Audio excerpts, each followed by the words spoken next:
غوث پاک رضی اللہ تعالیٰ عنہ کی بے شمار کرامات ہیں.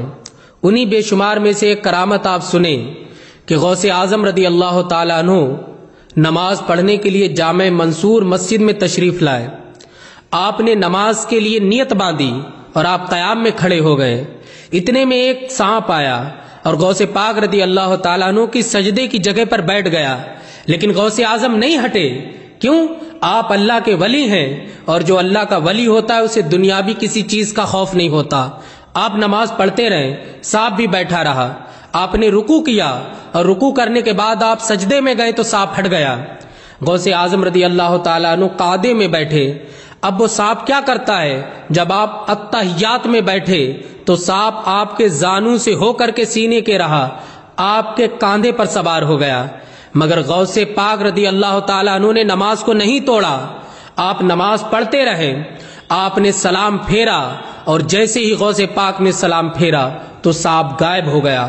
آپ سمجھ گئے یہ کوئی جن تھا جو مجھے برگلانے کے لیے آیا.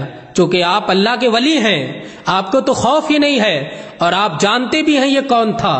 غوث پاک رضی اللہ تعالیٰ عنہ تطمئین دل سے نماز پڑھتے رہے اور نماز پڑھ کے آپ تشریف لے گئے.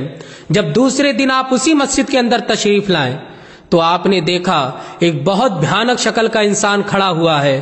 لیکن غوث اعظم نے دیکھا، پھر آپ کے دل پر کوئی خوف نہیں آیا، آپ نہیں ڈرے ذرہ برابر بھی.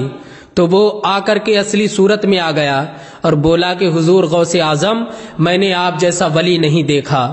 میں نے بہت سے لوگوں کو برگلایا، سانپ کی صورت میں آ کر کے ان کی نمازیں خراب کر دی، مگر آپ پر میرا بس نہیں چلا. آپ نماز پڑھتے رہے.